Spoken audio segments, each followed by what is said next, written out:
Welcome. This is Raina Nisus, your host of a Season of Caring podcast, where we share stories of hope for family caregivers, breaking through the busyness and loneliness of caregiving to find God even in this season. Today, I'm excited to introduce you to Tracee Loran. She is a New York City-based writer, actress, and producer. She's a former ESPN reporter covering major sporting events like the Super Bowl, NBA playoffs, and Wimbledon. Tracee created an innovative digital series called Black History Baddies, which has garnered over 1.5 million views across several platforms. She's appeared in many national TV ads and promos for major brands, including HBO, FedEx, AT&T, and Arby's. The proud Chicago native with strong Mississippi roots is a former high school homecoming queen. No curtsy required. Tracee has added family caregiver to her impressive list of credentials, and we're excited to talk with her today about her caregiving season. Welcome, Thank Tracee. you. So glad to be here. It's great to have you. So tell us a little bit about who you're caring for and what that looks like in your world. So I'm taking care of my 97-year-old grandmother, who is amazing. She lives in Mississippi, and so I split my time with my mom. So my mom lives in the Chicagoland area. I'm in New York, so we split our time 6 months on, 6 months off, and we take care of grandma. So right now, I like to call it my tour of duty. So right now, it's my off season. I'm on vacation. All right. Yes, but not really though, because I talk to her every day, and so I'm Sure. always glued into what's going on. Yep. Yeah, that's amazing. 6 months. That is a long time, but it kind of took you guys a little while to get to that place where you figured out that's the best rhythm for you. Absolutely. So my grandma fell back right after she turned 90. So she fell down. She was pulling out her garbage and she lost her balance and she fell. In Mississippi, we call it the utility room. Basically, it's the laundry room and everything else room. And she fell, slid back, banged up against the water heater. She cracked some ribs. She, of course, went to the hospital. The doctor said it's time for her not to live by herself because she was living alone. Wow. My mom rushed to her side. Her nieces and nephews were in the same area. So they helped her until my mom got there. And then my mom was going on vacation to Hong Kong. And she asked me if I could come a little early. So I did, because normally I would always spend the end of the year with grandma anyway. So like the last month of the year into the new year was our time. And so I just went early and I ended up there that first time for 9 months. Yeah, my mom relieved me around June of 2018. I stayed in New York for a few months and then mom came back. We did the 3-month thing and mom was like, you know what? This 3-month thing is a little helter-skelter because she has a business. She owns a nail salon and she's married. She said, it's better if we kind of do maybe 6 months because then you get into a rhythm. So I said, okay, fine. But I was like, can I please have summers in New York? That was my only request. So she said, You didn't want to have to deal with the giant mosquitoes in Mississippi, huh? well, that and I just love summers in New York. It's so culturally, it's so rich. And there's so much to do. Like tonight, I'm like randomly got invited to a very swanky event. And so I'm going to be heading there after I finish having this lovely conversation with you. And so those are things that don't happen in Mississippi. There are things in Mississippi that are unique to Mississippi that I love. But culturally, New York is where it's at. So in the summer, I just love it. So she was like, sure. So that's kind of how we got on this schedule. But I'm still in Mississippi even when it's not my turn. I was just there last month and I was there for a couple of weeks. So grandma's kind of glued to me. So, I'll check in and have other stuff that I do there. I love it. I absolutely love it. I love your relationship. My parents were married very young, but didn't have us until they were much later in life. And my grandparents had all passed before I was born. So I love that relationship that you have with her. And just that opportunity to spend that kind of quality time is really neat. It's a blessing. It is an absolute blessing. And I chuckle when people say, oh, you need to cherish that time. And I'm like, girl, what do you think I'm doing? Like, all I do is cherish the time. My grandmother and I have been close, I want to say, since before I was born, because she's just always been part of my life. And we've just always been very close. So it just makes sense that I'm the person, one of the people that's taking care of her at this stage of her life. She's always taken care of me. and then my mom, my biggest supporters in my career. And so, yeah, it just makes sense. It's no big deal. People make a big deal out of it, and I get it. But for me, I'm like, yeah, this is what we're supposed to do. We are put here to serve, first of all. We're supposed to take care of our elders, and then we're just supposed to take care of someone in need. And so my grandma needs me right now. Yep. I love that. It's black and white for me too.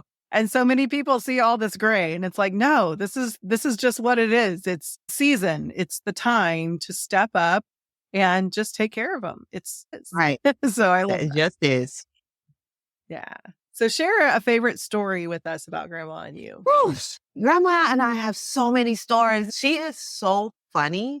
She is a hoot. So I have a lot of favorite stories of her.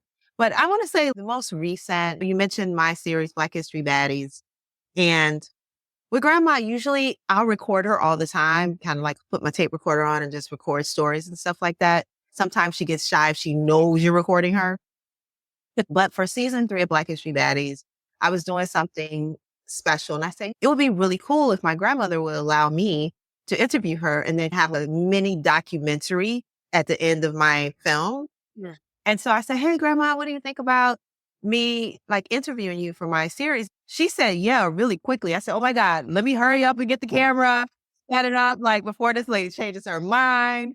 And so I set the camera up and I just started asking her questions. And she has such a very interesting life because her dad, my great-grandfather, Lonnie Sutton, was the first Black man in this town of Mississippi to acquire a loan from the bank to buy a farm. And so he bought this farm and it was, it's in poor condition. And he and my grandmother and her other siblings, they just tilled and toiled until it was beautiful. So my grandmother loves to talk about her dad and her siblings and her mom. And so she talked about that in my film and she just talked about her life and it was just so beautiful. And every time I showed the film to people, they're like, yeah, Tracee, you were great, but Grandma, she was amazing. Yeah. Right. And I'm just like, yeah, she was so cute. She's just so cute. And I just love the fact that she was so willing to sit there and talk about it. And so that's a really great experience for me because it involved my career. It's something that is immortal. Like I'll have it forever. And and she was proud of it. And so that's just a really good recent memory, but we have a lot. When I'm there for Sunday, we always take a photo shoot before we go to church. And so it's just, we have a lot of memories, but that's a good one. Yeah, I enjoyed that. I watched it and it was so fun to see her and all the pictures of your family at the end and be able to have those stories to share. I encourage caregivers. I think in this day and age, video, it's so easy to do. One of the things I wish I had done differently was as I look back on pictures of my mom, because I was so young when she was diagnosed and my mom was a family picture taker. There just are hardly any pictures of her and very few pictures of me with her. There's lots of pictures of me and there's lots of pictures of my sister and even my dad in there with us, but she was always the one behind the camera. And so I love that pictures are so much easier to take today. And I definitely encourage you to take video when you can. It's so wonderful to be able to preserve those memories because as much as we think, well, remember it's hard when they're gone. It is. I love that. And I also encourage people, even if you can't get the video, just get your phone, turn on your recorder and get audio. Because let me tell you something. Audio is just as important to remember what their voices sounds like and just to hear whatever the stories they're telling or whatever passion or whatever it is. So even if you don't have the video all the time, the recordings are just as important. They really are. And I know that my grandmother has always been a picture taker in the family. Like we have loads of albums. It's ridiculous. So many albums to the fact that people maybe like you in your position would call and say, hey, they call her Mamie. Hey, Mamie, do you have a picture of my mom? And she would have it. And so we would send them out and people would be so grateful because they know that grandma took so many pictures that she has pictures of everybody's parents, everybody's children. Like she has them. So, and she also has a lot of herself too. That's a good reminder. Mom's been gone this month, 36 years. And so you don't remember. I think you would. So amazing to have those memories. I love that you spend the time with her and that you're catching all those things. Thank you for joining me today. Don't you just love Tracee's energy and excitement about being able to serve her grandmother by being her caregiver? Today's episode is brought to you by me, your caregiving coach, an internationally Coach Federation certified coach who specializes in supporting people just like you, those who find themselves in a season of caring. As Tracee mentioned in her interview, finding that rhythm of life that works with both you and the person you're caring for is so crucial and can be so tricky. Coaching allows you the space to really examine how things are going, to listen to your heart and to the Holy Spirit, to learn what things you might need to change, and then explore opportunities of change. Coaching is just the opportunity to have someone come alongside you, ask questions, offer accountability, and really lift you up in prayer to the Lord. I would love the honor to talk with you more about coaching. Visit me at aseasonofcaring.com to find a time for us to be able to connect and see how I can support you in your season of caring. Now let's go back to my conversation with Tracee. So what would be one thing that you would share with us that was surprising to you about caregiving? Wow. Well, let me tell you something right now. I have an incredibly weak stomach.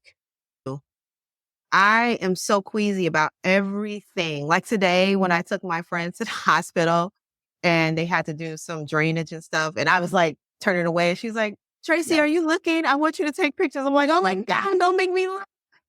So I had to look, and I was like, ah. But so I have a very weak stomach, and it's a lot of things that I just literally can't handle. And when you become a caregiver, especially of an elder or anyone, really, it doesn't matter. If it's someone that's homebound and someone that can't do certain things for themselves, there's a lot of things you got to do that aren't so pleasant.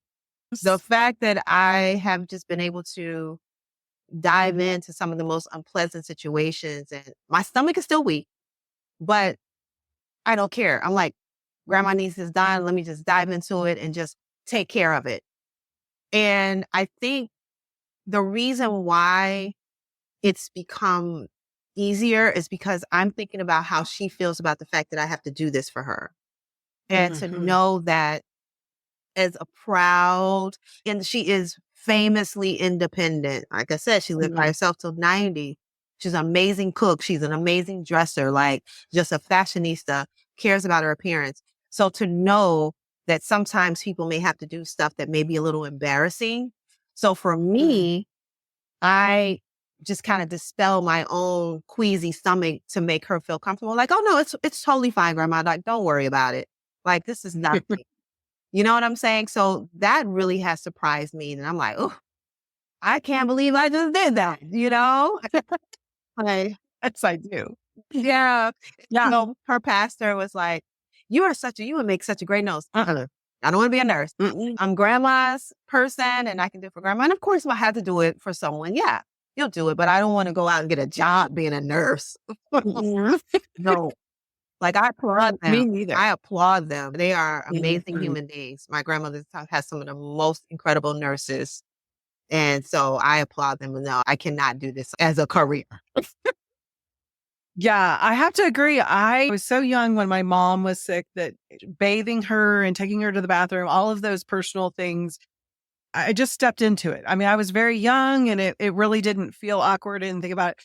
But that was one of the things whenever we started needing to move into 24-hour care with my dad, I was just like, oh, I don't know that I can do all those things. And I'm so thankful that whenever the situation arose and I needed to, it was just like, okay, Lord, let's do this, just do it. And it was amazing the things that I was able to step into and take care of. Thankfully, I'm so thankful the Lord gave me my sister. She was fascinated by all of the medical stuff. So he had skin cancer and had a really large wound on his shoulder that the skin graft failed on because he had MRSA in the wound. And she had to clean that thing and had to watch. I mean, she tears every day to make sure it was healing. And I was so thankful that she was there to do that because I didn't have to. But like you said, it's what we can do when we just have the right perspective. And exactly what you said, he just needed help. And I wasn't going to leave him there. You're just going to step in and do what you have to do. You do what you have to do. And honestly, you get your strength. You pray about it. You pray through it and you get your strength from God. The things that we can do as human beings is amazing. And if you truly lean on your faith and lean on the Lord and just ask, like, all right, I have a queasy stomach, Lord. Let me just, please help me make it through these icky moments that just Yes. don't feel great, you know? So it's the big things and a little prayer. There's no prayer that's too small.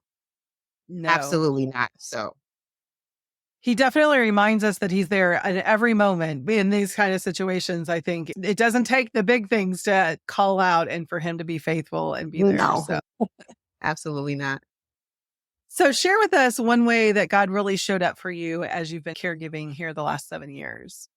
Well, I would say that, so when my mom and I are both there during our tours of duty, it's generally had generally been us. Yes, we have family members that are close by and they are amazing. My grandmother's nieces and nephews and stuff. And if we ever need them, they would be there, right?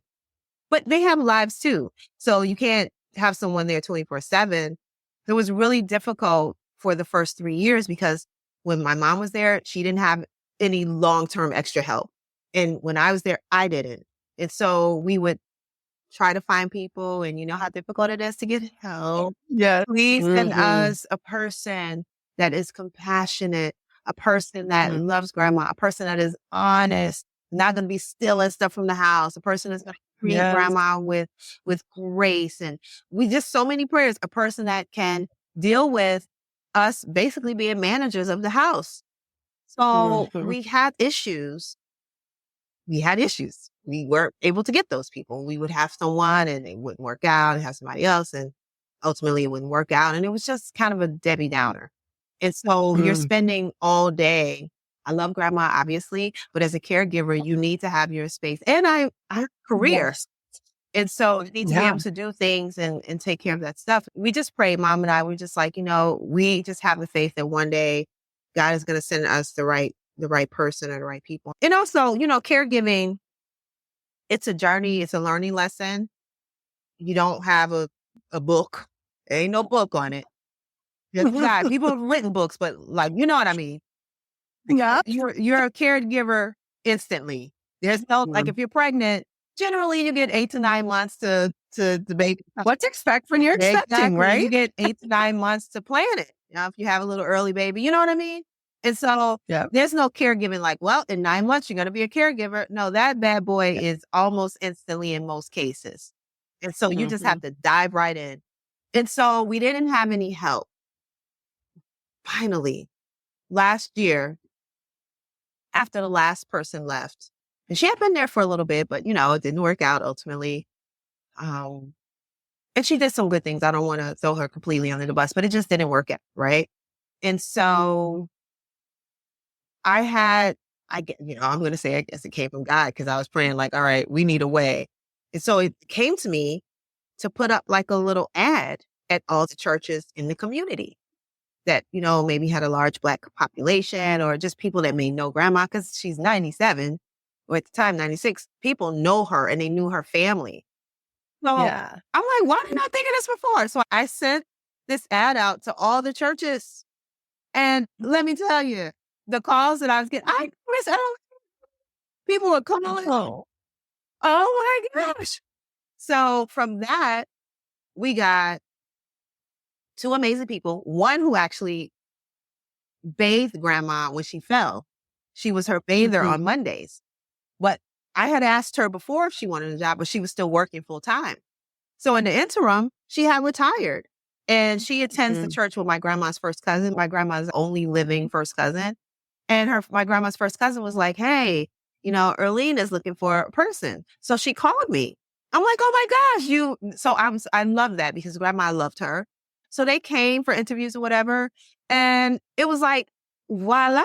So what Mom and I discovered during our journey is like, it's better to have 2 people because people burn out and most of the people that are great for these kinds of positions are kind of in that retirement age, maybe, and so they don't want to work all day. So it's good to have 2 people. So it works so perfectly with them because they work a total of 6 days, right? A week.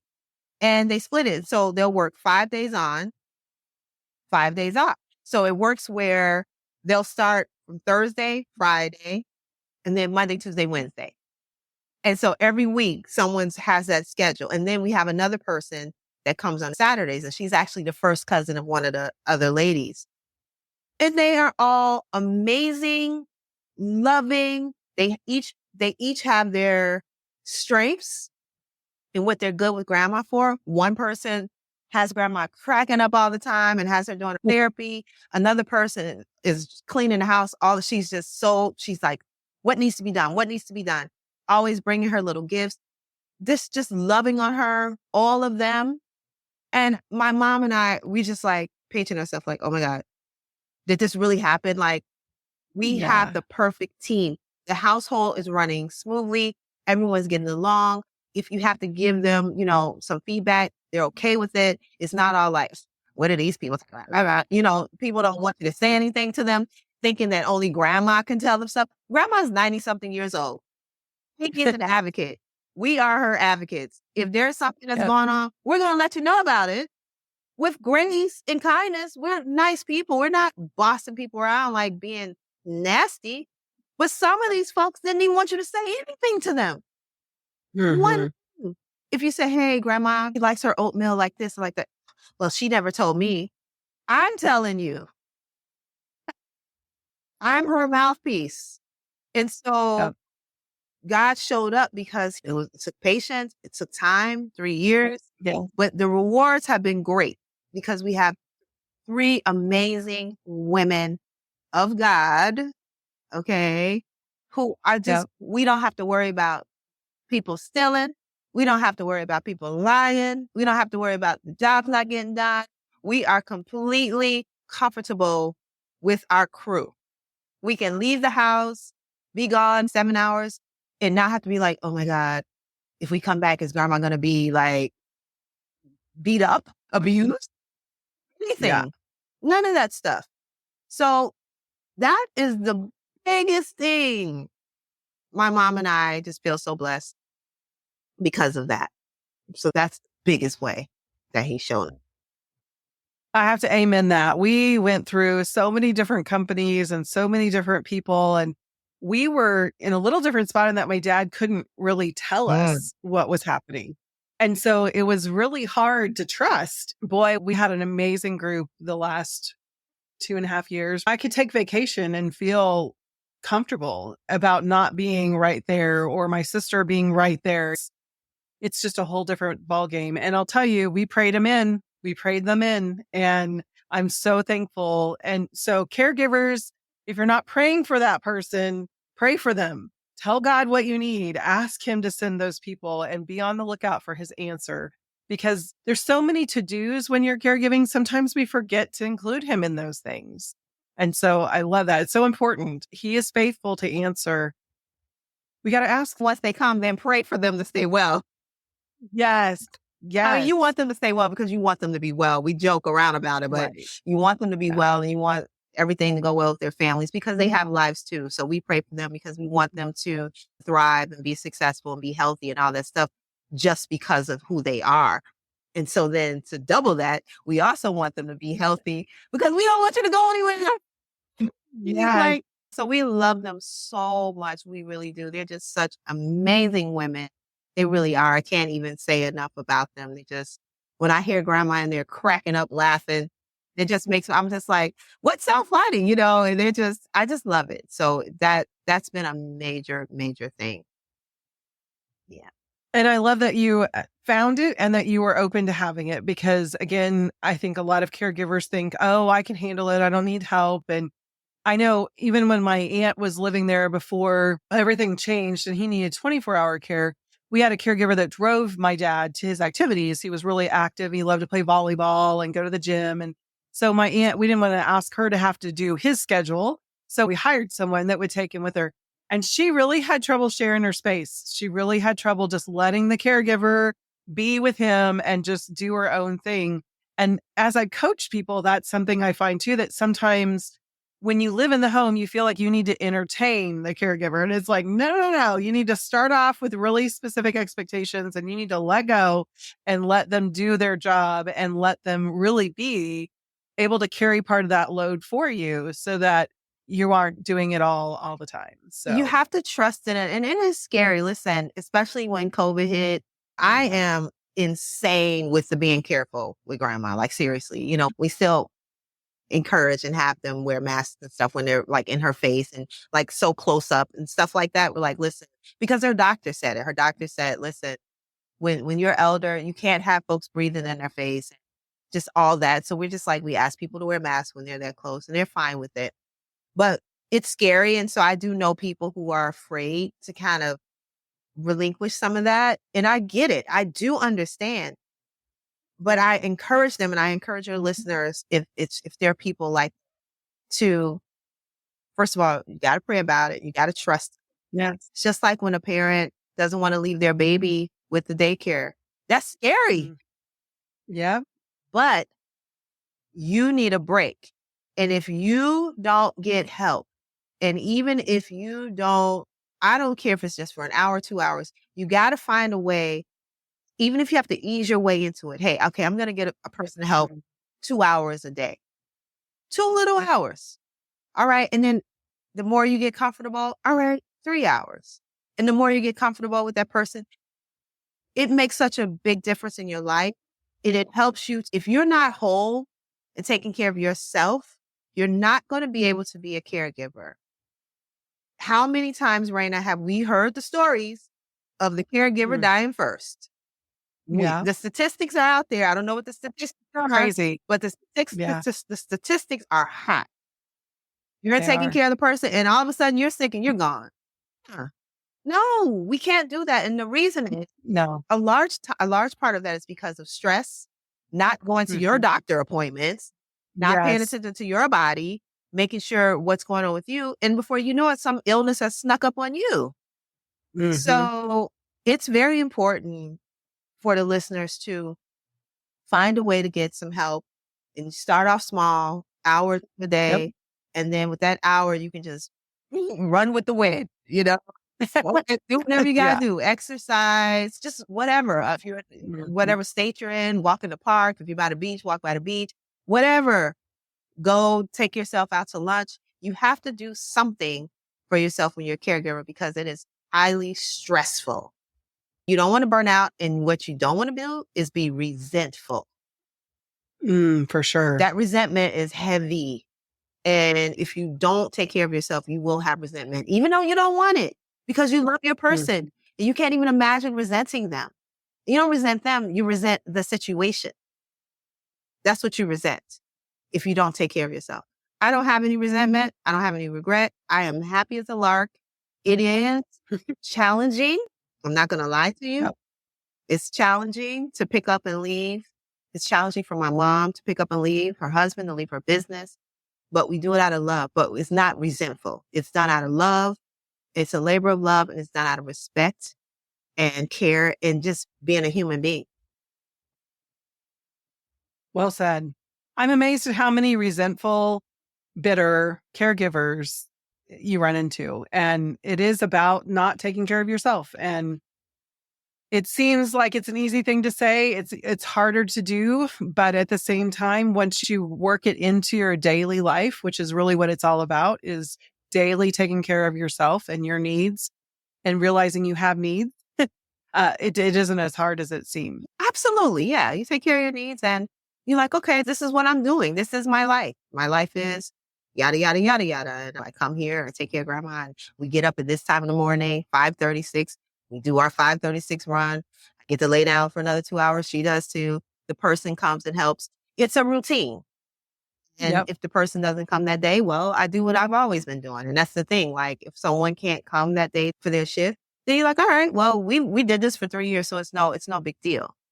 But you know that Monday through Friday, you have help from 8:30 to 3:30. And then every other Saturday you have help, or sometimes every Saturday.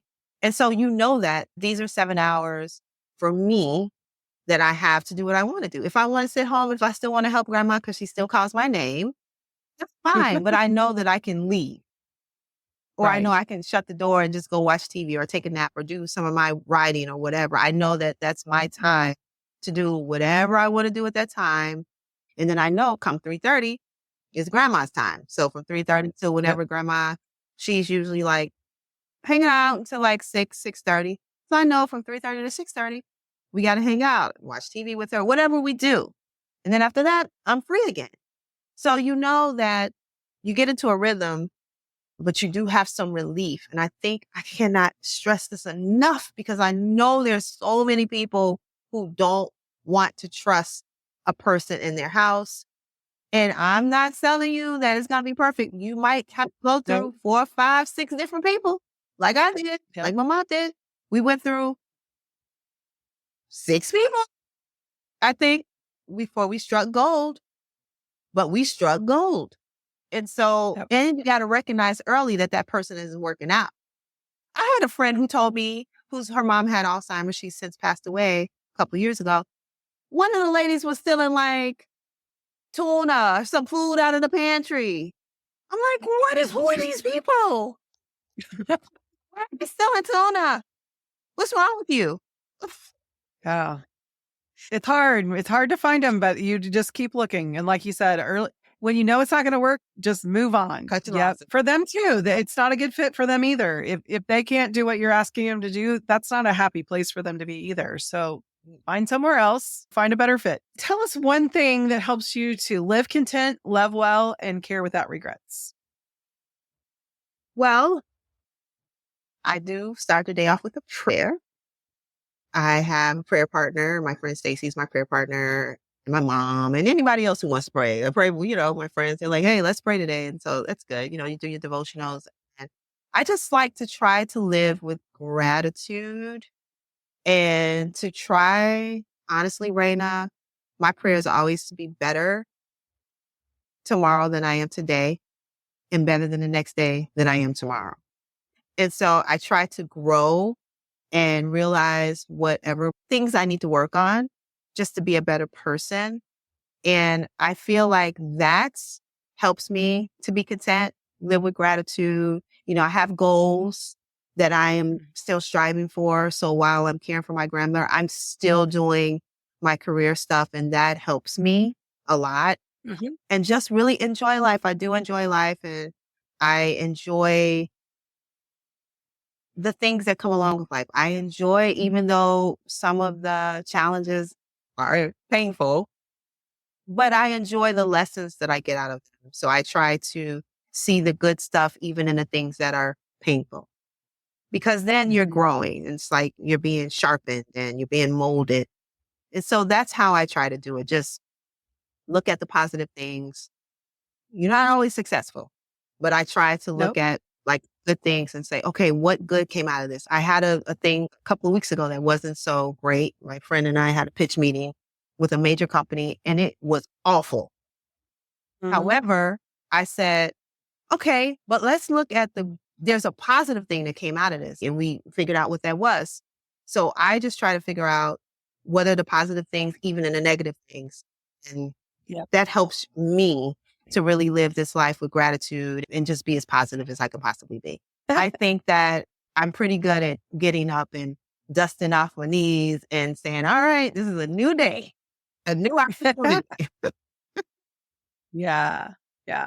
It's so important. Our attitude makes such a difference. There's always good and bad in everything. And being able to learn from the bad and move forward with the good is definitely something that helps us to grow. And I always say, I want to be more like Jesus. So how can I be more like Jesus every day? What do I need to do to be more like him? And it starts with spending time with him, like you said, and being able to just be aware in every moment. How can I be more like him and not just allow all the things that we think or want to do or say to dominate, but just rather to really think about him and react in that way. So absolutely. Well, Tracee, it's been so great to talk with you. Do you have one little nugget of wisdom you'd like to pass on, maybe to somebody who's just getting started in their caregiving journey? Sure. It's okay to not know everything. When you first start as a caregiver, it's okay to make mistakes, because you will make mistakes. And it is absolutely okay to cry. It's okay to go into that room, shut the door, and scream your head off. And it's okay to be frustrated at the person that you're taking care of. Grandma and I sometimes fight like sisters. I'm just like, Grandma, stop it. You know? Because sometimes you gotta like lower the expectations. I'm like, lady, if you were in the nursing home and you were ringing that bell, you'd be ringing that bell all day. They would not come running like you expect for me to come running all day when you ring that bell. So it's okay to be frustrated and all that stuff. And I say to always have someone to talk to, someone who is a caregiver, though, who understands you. Obviously, if you have your pastor, your minister, people like that to speak with. But I mean, find another caregiver, listen to Raina's podcast, get in a caregiving group, anything that will allow you to speak to someone who understands what you are going through as a caregiver. They may not understand what it's like to be the caregiver of an Alzheimer's patient or a cancer patient or whatever, but they understand the dynamics of being a caregiver. So I would say, find that person, be okay with not knowing everything, and know that you are doing the best that you can absolutely do. And that's what I think. You're doing a great job. Mm-hmm. Thank you so much. It's been so great, Tracee. We really appreciate you being here today. Thank you. I appreciate it. And I just do want to say to your listeners, please check me out. I'm on all social media at Tracee Loran. That's Tracee Loran, Loran. And my website is traceeloran.com. And please check out my series, Black History Baddies. Yeah, some great stuff there. Thank you. Thanks for being here. Thank you. Bye. Thank you for joining us for Stories of Hope with Tracee. The Season of Caring podcast is created to share stories of hope for living content, loving well, and caring without regrets. If you have legal, financial, or medical questions, be sure to consult your local professionals and take heart in your season of caring.